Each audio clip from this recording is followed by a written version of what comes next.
कोलकाता की पुरानी बस्ती में सुबह कभी चुपचाप नहीं उतरती थी। कहीं ट्राम की घंटी सुनाई देती थी, कहीं दूध वाले की साइकिल की चरमराहट, और कहीं किसी खिड़की से आती गर्म चाय की भाप के साथ घर की पहली पुकार हवा में घुल जाती थी। बस्ती की तंग गलियों में पुराने मकान एक दूसरे से ऐसे सटे थे जैसे बरसों की गरीबी ने सबको एक ही परिवार बना दिया हो। उसी बस्ती के आखिरी मोड़ पर एक 2 मंजिला पीला मकान था जिसकी दीवारों पर बारिश की काली लकीरें उतर आई थीं। उस मकान की ऊपरी मंजिल पर जुबैर अपनी अम्मी अमीना के साथ रहता था। जुबैर पेशे से डॉक्टर था, मगर उसकी कमाई किसी बड़े अस्पताल के डॉक्टर जैसी नहीं थी। वह सुबह सरकारी अस्पताल की ड्यूटी करता था और शाम को बस्ती के छोटे से क्लिनिक में मरीज देखता था। उसकी सफ़ेद कोट पर अक्सर दवाइयों के दाग होते थे और जेब में रखी कलम की स्याही कई बार उसकी उंगलियों तक फैल जाती थी।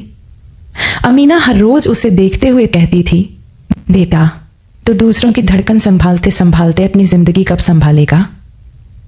जुबैर मुस्कुराकर जवाब देता, अम्मी, मेरी जिंदगी तो तब संभल गई थी जब आप मेरे साथ थीं।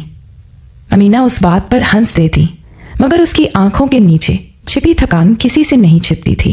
उसी बस्ती के सामने वाली गली में निशा रहती थी। निशा एक तेज तर्रार वकील थी जो जिला अदालत में गरीब लोगों के मुकदमे मुफ्त में लड़ती थी। उसके पिता रहीम अंसारी कई साल पहले एक मिल हादसे में चल बसे थे। उसके बाद निशा ने अपनी माँ शबनम और छोटे भाई फैज की जिम्मेदारी अपने कंधों पर उठा ली थी। वह सुबह अदालत जाती, दोपहर में कागजों में डूबी रहती और शाम को बस्ती के लोगों की शिकायतें सुनती। लोग उसे प्यार से निशा दीदी कहते थे। किसी को किराएदार से परेशानी होती, किसी का राशन कार्ड अटकता, किसी की बेटी को ससुराल वाले सताते, तो सब निशा के दरवाजे पर आ जाते। निशा सबकी बात सुनती और कहती, डरिए मत, कानून अभी जिंदा है। मगर अपने घर के सामने खड़ी बीमारी से लड़ने में उसे कानून से ज्यादा पैसों की जरूरत थी। शबनम को कई महीनों से सांस फूलने की शिकायत थी। पहले उसने इसे उम्र और कमजोरी समझकर टाल दिया था। फिर एक रात खाना बनाते समय वह अचानक चूल्हे के पास गिर पड़ी। निशा चीख उठी, अम्मी। फैज भाग कर आया और उसकी हालत देखकर उसके हाथ पैर कांपने लगे। शबनम की सांस जैसे छाती में अटक गई थी और होंठ नीले पड़ते जा रहे थे। बस्ती में रहने वाला एक लड़का दौड़कर जुबैर को बुला लाया। जुबैर ने शबनम की नब्ज देखी और उसका चेहरा तुरंत गंभीर हो गया। उसने कहा, इन्हें अभी अस्पताल ले जाना होगा। निशा ने घबराकर पूछा, क्या हुआ है? जुबैर ने एक पल को उसकी आंखों में देखा और धीमे स्वर में बोला, अभी सवाल मत कीजिए निशा, देर बहुत खतरनाक हो सकती है। यह सुनते ही निशा का चेहरा सफेद पड़ गया। उसने अपनी माँ को संभाला और पड़ोसी की पुरानी टैक्सी में अस्पताल की तरफ भागी। टैक्सी की खिड़की से बाहर भागती रोशनियों को देखते हुए निशा बार बार शबनम का हाथ दबा रही थी। वह कह रही थी, अम्मी, आंखें खोलकर रखिए, मैं यहीं हूँ। शबनम ने मुश्किल से आंखें खोली और फुसफुसाई, बेटी, अगर कुछ हो जाए तो फैज को पढ़ा देना। निशा के भीतर जैसे कोई दीवार टूट गई। उसने कठोर आवाज में कहा, आपको कुछ नहीं होगा। फिर उसने ड्राइवर पर चिल्लाकर कहा, गाड़ी तेज चलाइए प्लीज। अस्पताल पहुंचते ही डॉक्टरों ने शबनम को इमरजेंसी वार्ड में ले लिया। निशा दरवाजे के बाहर खड़ी रही और अंदर चमकती लाल बत्ती को देखती रही। फैज दीवार से टिककर रो रहा था। जुबैर ने उसे पानी दिया और कहा, हिम्मत रखो। फैज ने कांपते हुए पूछा, डॉक्टर साहब, अम्मी मर तो नहीं जाएंगी? जुबैर के पास उस सवाल का आसान जवाब नहीं था। उसने सिर्फ इतना कहा, हम पूरी कोशिश करेंगे। करीब 1 घंटे बाद बाहर आए। डॉक्टर ने कहा कि शबनम के दोनों गुर्दे बहुत कमजोर हो चुके हैं और उनका इलाज तुरंत शुरू करना होगा। निशा को लगा जैसे अस्पताल की लंबी गलियारी की जमीन उसके पैरों के नीचे से खिसक गई हो। उसने पूछा, इलाज में कितना खर्च आएगा? डॉक्टर ने फाइल बंद करते हुए कहा, शुरुआत में कम से कम 2 लाख और आगे डायलिसिस का खर्च अलग। 2 लाख? निशा के मुंह से एक चीख जैसी आवाज निकली। फैज ने भय से अपनी बहन की तरफ देखा।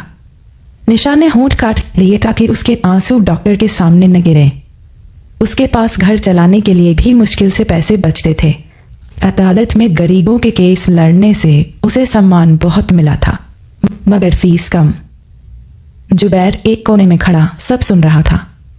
उसके चेहरे पर डॉक्टर की सावधानी और दोस्त की बेचैनी साथ साथ दिखाई दे रही थी। निशा और जुबैर की पहचान कोई नई नहीं थी। दोनों बचपन से एक दूसरे को जानते थे। जब जुबैर मेडिकल कॉलेज में दाखिले के लिए शहर गया था, तब निशा ने ही उसके कागजों की पूरी फाइल तैयार की थी। जब निशा ने कानून की पढ़ाई शुरू की थी, तब जुबैर अपनी छात्रवृत्ति से बचाए पैसे लाकर उसकी किताबें खरीदता था। दोनों ने कभी खुले शब्दों में अपने रिश्ते का नाम नहीं लिया था, लेकिन बस्ती की हर दीवार जानती थी कि जुबैर की नज़र निशा को ढूंढती है और निशा की आवाज़ जुबैर के कदमों की आहट पहचानती है। उस रात अस्पताल की कैंटीन के बाहर निशा अकेली बैठी थी। उसके सामने चाय का गिलास ठंडा हो चुका था। जुबैर चुपचाप उसके पास आकर बैठ गया। निशा ने बिना उसकी तरफ देखे कहा, मुझे 2 लाख रुपए चाहिए। जुबैर ने धीरे से पूछा, मैं इंतजाम करता हूं। निशा ने तुरंत उसकी तरफ देखा और बोली, नहीं, तुम नहीं करोगे।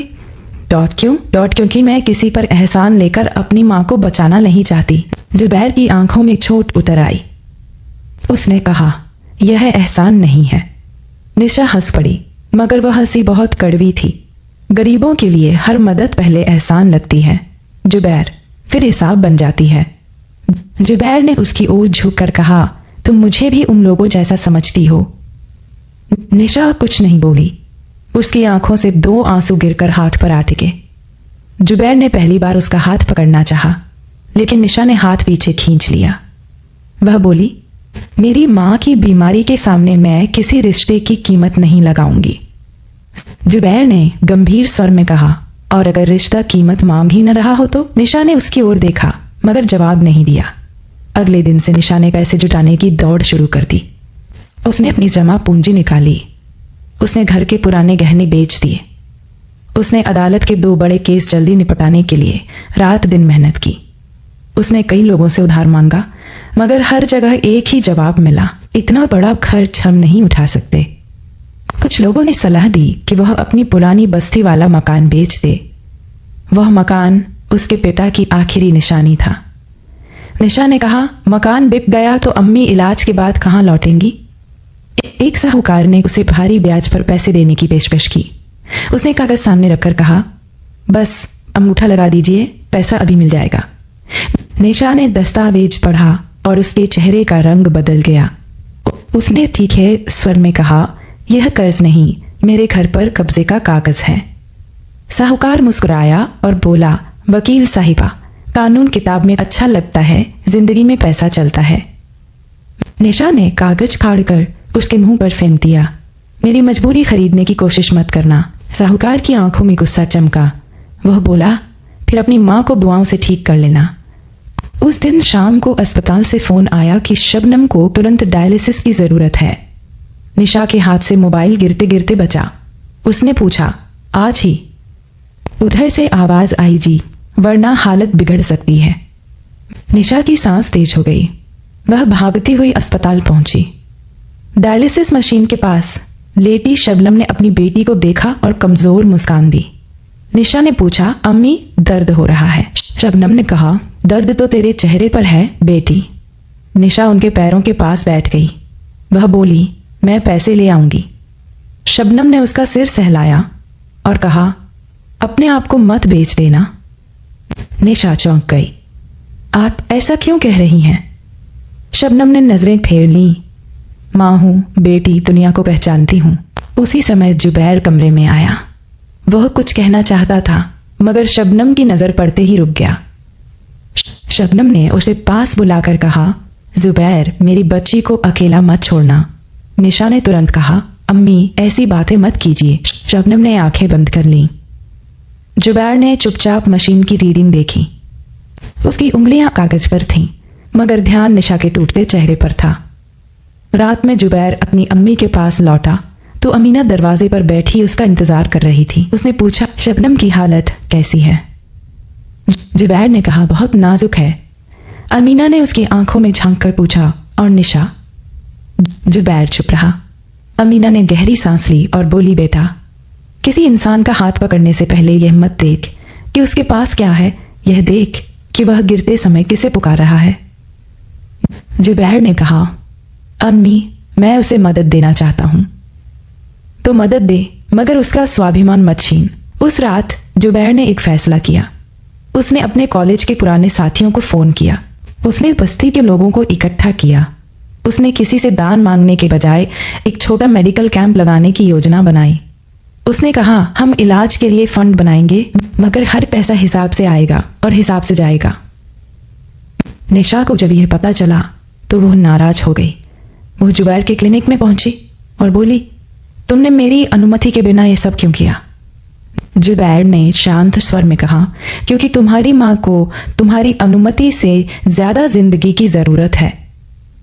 निशा की आंखों में गुस्सा भर आया। तुम मुझे कमजोर समझते हो? नहीं, मैं बीमारी को मजबूत समझता हूं। निशा कुछ पल उसे घूरती रही, फिर बोली, लोग बातें बनाएंगे। जुबैर ने कहा, लोगों की बातें शबनम अम्मी की सांस से ज्यादा जरूरी नहीं है। निशा ने धीमे से पूछा, अगर पैसे पूरे न हुए तो? जुबैर ने कहा, तो हम फिर कोशिश करेंगे, और अगर फिर भी न हुए तो आखिरी सांस तक कोशिश करेंगे। निशा का चेहरा कांप गया। उसने मुंह फेर लिया ताकि जुबैर उसकी आंखें न देख सके। 2 दिन बाद बस्ती के बीच एक छोटा सा कैंप लगाया गया। पुरानी मस्जिद के सामने टीन की छत के नीचे मेज रखी गई। किसी ने 100 रुपए दिए, किसी ने 500। मिठाई बेचने वाले घनश्याम ने अपनी दिन भर की कमाई दे दी। ट्राम डिपो में काम करने वाली लता ने अपनी चूड़ियां उतार कर रख दी। फैज ने अपनी किताबों का डिब्बा खोलकर कहा, मेरी गुल्लक भी ले लीजिए। निशा यह सब देखकर स्तब्ध रह गई। उसने कहा, आप लोग क्यों कर रहे हैं ये सब?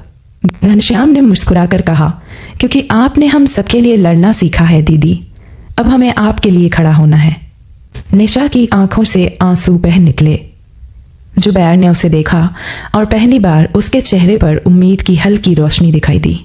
मगर उसी शाम एक नया संकट सामने आ गया। अस्पताल से खबर आई कि शबनम के इलाज की फाइल में कुछ जरूरी जांचें गायब हैं। जुबैर ने फाइल देखी तो उसके माथे पर बल पड़ गए। उसने कहा, यह क्रिएटिनिन की रिपोर्ट किसने बदली है? नर्स ने घबरा कर कहा, मुझे नहीं पता डॉक्टर साहब। रिपोर्ट में बीमारी की स्थिति ऐसी दिखाई गई थी जिससे एक महंगी निजी प्रक्रिया जरूरी बनती थी। जुबैर को शक हुआ कि किसी ने इलाज का खर्च बढ़ाने के लिए रिपोर्ट में गड़बड़ी की है। उसने निशा को बताया तो उसके चेहरे पर कठोरता लौट आई। वो बोली, अगर किसी ने मेरी माँ की बीमारी से पैसा कमाने की कोशिश की है तो मैं उसे अदालत तक घसीटूंगी। जुबैर ने कहा, पहले हमें सबूत चाहिए। निशा ने फाइल उठाई और बोली, सबूत मैं ढूंढूंगी। दोनों ने अस्पताल के रिकॉर्ड, जांच केंद्र की रसीद और कंप्यूटर लॉग की जानकारी मांगनी शुरू की। कई कर्मचारी उनसे बचने लगे। एक वार्ड बॉय ने रात में निशा को रोककर फुसफुसाते हुए कहा, मैडम ज्यादा पूछताछ मत कीजिए। निशा ने उसकी तरफ देखा। वार्ड बॉय ने चारों ओर देखा और कहा, यहां बीमारी से ज्यादा खतरनाक पैसे का खेल है। किसका खेल? वह डरकर पीछे हट गया। नाम मत पूछिए मैडम, मेरी नौकरी चली जाएगी।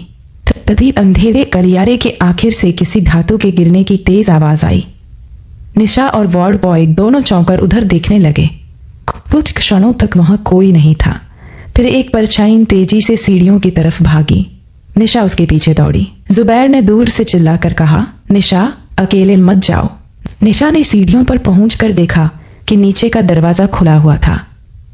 बाहर बारिश हो रही थी। फर्श पर एक काला दस्ताना पड़ा था। निशा ने उसे उठाया और उसकी उंगलियां ठंडी पड़ गईं। दस्ताने के भीतर अस्पताल की फार्मेसी का छोटा सा पहचान चिन्ह बना था। जुबैर ने धीमे स्वर में कहा, अब यह सिर्फ गलती नहीं रही। उसी रात निशा के घर के बाहर पत्थर फेंका गया। खिड़की का शीशा टूटकर फर्श पर बिखर गया। शबनम डरकर उठ बैठी। फैज चीखने लगा, दीदी बाहर कौन है? निशा ने दरवाजा बंद किया और पुलिस को फोन किया। कुछ देर बाद बाहर सन्नाटा छा गया। दरवाजे के नीचे से एक मुड़ा हुआ कागज अंदर सरकाया गया था। निशा ने उसे उठाया। उस पर लिखा था, अपनी माँ का इलाज कराओ, जांच मत करो। निशा के हाथ कांपने लगे। जुबैर ने कागज पढ़ा तो उसकी आंखों में डर के साथ गुस्सा भी भर गया। उसने कहा, तुम आज से अकेली कहीं नहीं जाओगी। निशा ने पलटकर पूछा, क्या तुम मुझे बचाने आए हो? जुबैर ने कहा, नहीं, मैं तुम्हारे साथ खड़ा हूं। दोनों में फर्क है, बहुत फर्क है निशा। बचाने वाला ऊपर खड़ा होता है और साथ खड़ा होने वाला बराबर। निशा ने पहली बार उसके सामने अपना डर स्वीकार किया। वह धीमे से बोली, मुझे डर लग रहा है। जुबैर ने उसका हाथ पकड़ लिया। मुझे भी। निशा ने हैरानी से पूछा, तुम्हें भी? हाँ, मगर डर के बावजूद खड़े रहना ही हिम्मत है। अगली सुबह जुबैर को अस्पताल के पुराने कंप्यूटर विभाग से एक संदेश मिला। संदेश भेजने वाला अपना नाम नहीं बता रहा था।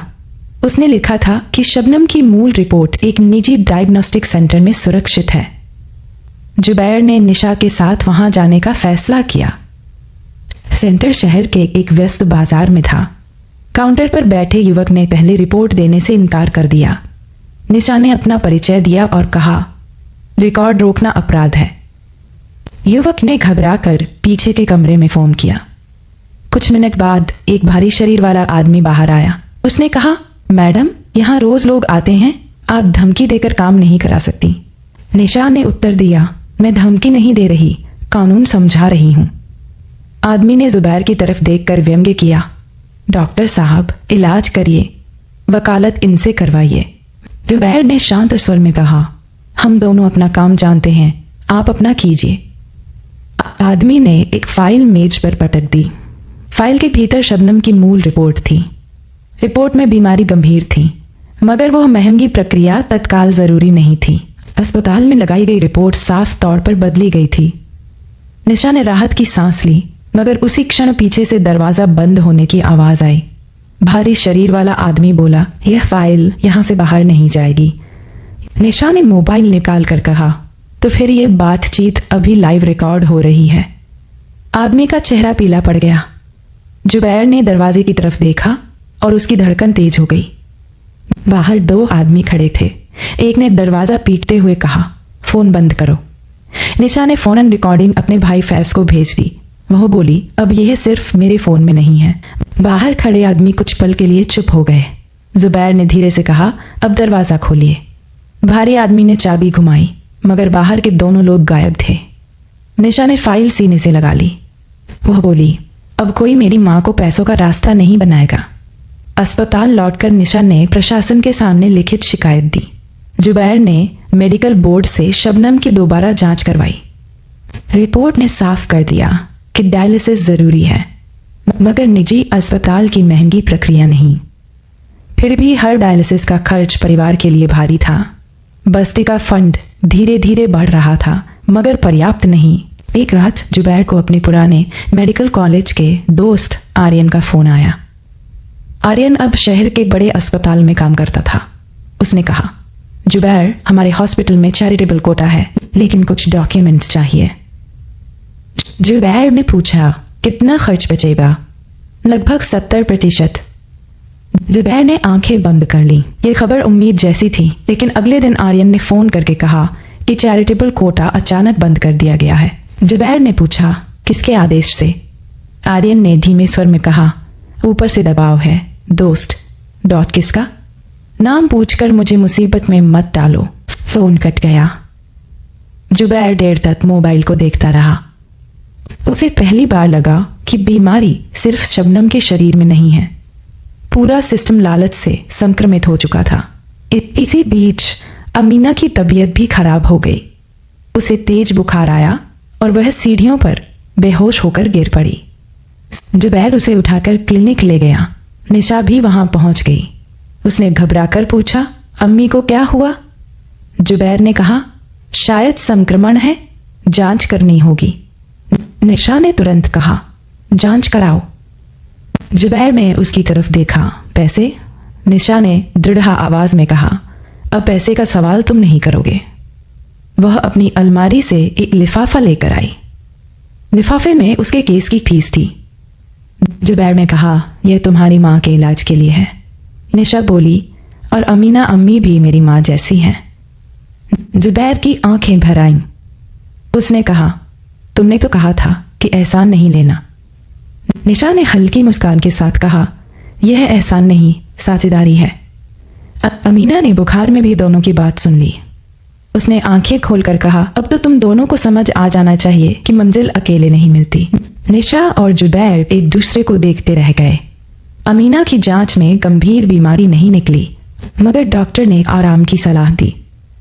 उस रात निशा ने जुबैर के घर की रसोई में खिचड़ी बनाई। जुबैर चुपचाप बर्तन धो रहा था। निशा ने पूछा, तुम डॉक्टर होकर इतने चुप क्यों हो? जुबैर ने कहा, क्योंकि कभी कभी मरीजों की बीमारी से ज्यादा अपने लोगों को खोने का डर बोलता है। निशा ने धीमे स्वर में कहा, मैं अपनी मां को नहीं खो सकती। जुबैर ने पानी बंद किया। वह उसकी ओर मुड़ा और बोला, तुम्हें उन्हें नहीं खोना है। अगर किस्मत ने साथ नहीं दिया तो किस्मत को भी इलाज, मेहनत और प्यार के सामने जवाब देना पड़ेगा। निशा ने उसकी आंखों में देखा, तुम्हें मुझसे प्यार है। कमरे में अचानक खामोशी छा गई। बाहर बारिश की बूंदें टीन की छत पर लगातार पड़ रही थीं। जुबैर ने बहुत धीरे से कहा, यह सवाल तुमने इतनी देर से क्यों पूछा? निशा की आंखों में आंसू आ गए, क्योंकि मुझे डर था कि जवाब सुनकर मैं और कमजोर हो जाऊंगी। जुबैर उसके पास आया। तुम कमजोर नहीं हो निशा, तुम थकी हुई हो, उसने कहा। और हाँ, मुझे तुमसे प्यार है। निशा ने आंखें बंद कर लीं। उसने कहा, मुझे भी। उन दोनों के बीच कोई फिल्मी संगीत नहीं बजा, सिर्फ बारिश थी। चूल्हे पर रखी खिचड़ी की खुशबू थी और दो थके हुए दिलों में थोड़ी सी राहत थी। अगले सप्ताह शबनम की हालत फिर बिगड़ गई। उसका रक्तचाप अचानक बहुत नीचे चला गया। डायलिसिस के दौरान मशीन ने अलार्म देना शुरू कर दिया। नर्स घबरा गई और बोली, डॉक्टर, प्रेशर गिर रहा है। जुबैर दौड़कर आया। निशा बाहर खड़ी कांच की खिड़की से सब देख रही थी। मशीन की आवाज, नर्सों की भागदौड़ और शबनम की बंद आंखों ने उसकी आत्मा जमा दी। वह दरवाजे पर हाथ रखकर फुसफुसाई, अम्मी, मुझे छोड़कर मत जाइए। फैज ने पूछा, दीदी, अंदर क्या हो रहा है? निशा ने उसे अपनी बाहों में खींच लिया। कुछ नहीं होगा, मगर उसकी अपनी आवाज में भरोसा नहीं था। अंदर जुबैर ने टीम को आदेश दिया, फ्लूइड तैयार रखिए, ब्लड प्रेशर हर 2 मिनट में चेक कीजिए। कोई बाहर नहीं जाएगा, सब यहीं रहेंगे। कुछ मिनट तक हालात बेहद गंभीर रहे। फिर मशीन का अलार्म बंद हुआ। शबनम की सांस स्थिर होने लगी। नर्स ने राहत की सांस ली। जुबैर ने आंखें बंद कर दी। बाहर आते ही निशा ने उसका हाथ पकड़ लिया। वह बच जाएंगी? जुबैर ने सच बोलते हुए कहा, अभी खतरा टला नहीं है, मगर हमने उन्हें संभाल लिया है। निशा की आंखों से आंसू फूट पड़े। वह जुबैर के सीने से लग गई। गलियारे में खड़े लोग उन्हें देखते रहे। किसी ने कुछ नहीं कहा। उस क्षण सबको समझ आ गया कि प्रेम सिर्फ फूल और वादे नहीं, बल्कि डर के बीच किसी का हाथ थामे रहना भी है। इसी बीच पुलिस ने अस्पताल की फार्मेसी से जुड़े कर्मचारी को हिरासत में लिया। उसके मोबाइल में कई मरीजों की बदली हुई रिपोर्टों की तस्वीरें मिली। वह अकेला नहीं था। निजी डायग्नोस्टिक सेंटर का भारी आदमी भी उसी गिरोह का हिस्सा निकला। साहूकार का नाम भी जांच में सामने आया, क्योंकि वह मरीजों के परिवारों को ऊंचे ब्याज पर कर्ज देता और बाद में उनके घर कब्जा लेता था। निशा ने अदालत में इस पूरे मामले की जनहित याचिका दायर कर दी। उसने कहा, गरीब की बीमारी को बाजार बना देना अपराध से बड़ा पाप है। अदालत ने जांच का आदेश दिया और अस्पताल प्रशासन से जवाब मांगा, मगर मुकदमा लंबा चलने वाला था। शबनम का इलाज आज भी जारी था। हर सप्ताह खर्च सामने खड़ा हो जाता। बस्ती के लोग अपने छोटे छोटे योगदान से फंड भरते रहे।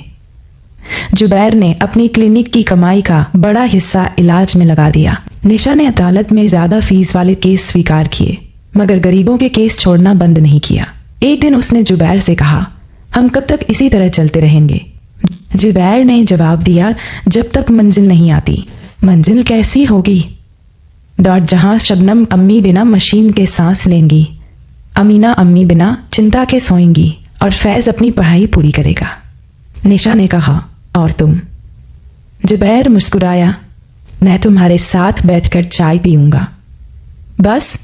नहीं, अगर तुमने इजाजत दी तो तुम्हारे साथ जिंदगी भी। निशा ने उसे हल्का सा धक्का दिया। पहले अम्मी को ठीक कर लो, फिर प्रपोजल देना। जुबैर ने कहा। डील पक्की। कई महीनों तक संघर्ष चलता रहा। शबनम का शरीर इलाज के साथ धीरे धीरे मजबूत होने लगा। डायलिसिस की संख्या कम हुई। डॉक्टरों ने कहा कि यदि दवाइयां और परहेज ठीक रहा तो वो घर पर रह सकती हैं। जिस दिन शबनम को अस्पताल से छुट्टी मिली, बस्ती के लोगों ने गली के मुहाने पर फूलों की छोटी सी माला टांग दी। फैज ढोलक लेकर खड़ा था। घनश्याम ने मिठाई बांटी। लता ने शबनम को देखकर कहा, देखा अम्मा, आपकी बेटी ने आपको वापस जीत लिया। शबनम ने मुस्कुराकर निशा को गले लगा लिया। निशा रोते हुए बोली, मैंने नहीं, सबने मिलकर। शबनम ने जुबैर की तरफ देखा और इस डॉक्टर ने। धीरे धीरे भीड़ फिर निशा के साथ खड़ी हो गई। साहूकार दूर खड़ा सब देख रहा था। उसके चेहरे पर हार की कड़वाहट थी। वह जुबैर के पास आया और बोला, तुम दोनों ने बहुत बड़ा खेल बिगाड़ दिया। जुबैर ने पूछा, खेल था वह? साहूकार हंसा और बोला, दुनिया खेल ही तो है। निशा ने उसकी आंखों में देखते हुए कहा, नहीं, किसी की मां की सांस खेल नहीं होती। साहूकार उसे घूरकर चला गया। उसके जाते ही फैज ने डरकर पूछा, वह फिर आएगा? जुबैर ने कहा, अगर आया तो इस बार पूरी बस्ती उसका जवाब देगी। निशा ने दृढ़ आवाज में कहा, और कानून भी। कुछ सप्ताह बाद अदालत ने अस्पताल में मरीजों की रिपोर्ट बदलने वाले गिरोह के खिलाफ कार्रवाई का आदेश दिया। साहूकार की संपत्ति की जांच शुरू हुई और उस निजी सेंटर पर ताला लग गया। अस्पताल में गरीब मरीजों के लिए नई सहायता योजना बनाई गई। यह जीत पूरी नहीं थी, मगर रास्ता बदलने के लिए काफी थी। एक शाम पुराने मैदान में जुबैर ने निशा के सामने अपने अब्बू का स्टेथोस्कोप रख दिया। वह बोला, बीमारी ने हमसे पैसे मांगे, डर ने हिम्मत मांगी, मगर हमने अपना प्यार गिरवी नहीं रखा। निशा की आंखें भर आईं। जुबैर ने पूछा, क्या तुम मेरे साथ यह लंबी जिंदगी चलोगी? निशा ने कहा, एक शर्त पर। क्या? हम ऐसी जगह बनाएंगे जहां किसी गरीब को अपनी मां की सांस के बदले अपना घर न देना पड़े। जुबैर ने उसका हाथ थामकर कहा, मंजूर है। कुछ महीनों बाद उसी पुराने पीले मकान के नीचे एक छोटा सा क्लिनिक खुला। दरवाजे के ऊपर बोर्ड लगा था, मंजिल स्वास्थ्य केंद्र। नीचे छोटे अक्षरों में लिखा था, इलाज पहले पैसा बाद में। जुबैर मरीज देखता था और निशा गरीबों को कानूनी सलाह देती थी। शबनम और अमीना बरामदे में बैठकर चाय पीती थीं।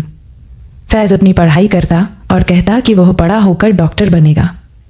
अब बस्ती में बीमारी से ज्यादा उम्मीद की बातें होती थीं। तो भाइयों और बहनों, इस कहानी से यही समझ आता है कि जिंदगी की सबसे कठिन अदालत में फैसला हमेशा कागजों से नहीं होता। कभी फैसला किसी मां की बची हुई सांस करती है, कभी किसी गरीब की छोटी सी मदद करती है, कभी किसी डॉक्टर की ईमानदार नजर करती है, और कभी कोई थका हुआ इंसान दूसरे थके हुए इंसान से कह देता है, तुम अकेले नहीं हो, मैं तुम्हारे साथ हूं। जुबैर और निशा की मंजिल दूर थी, मगर उनका बंधन मजबूत था। मैंने यह कहानी आप सबको इसलिए सुनाई है कि बीमारी किसी घर की इज्जत नहीं छीनती, लेकिन अकेलापन जरूर छीन सकता है। अगर कभी आपके आसपास कोई इंसान डर में खड़ा दिखाई दे तो उसकी परेशानी को तमाशा मत समझिए।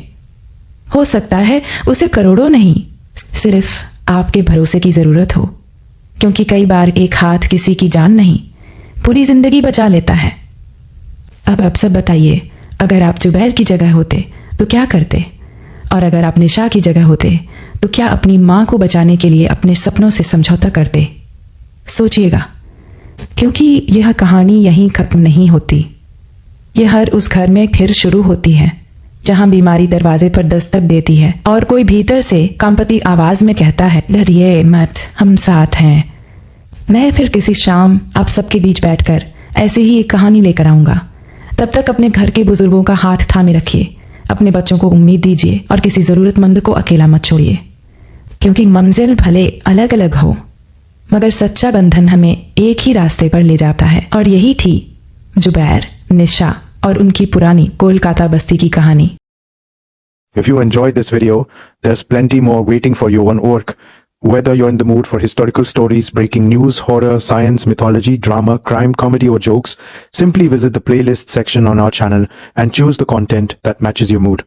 Also, don't forget to check the video description. We've updated all of our playlists there, making it easy for you to find and enjoy the content that matches your interests.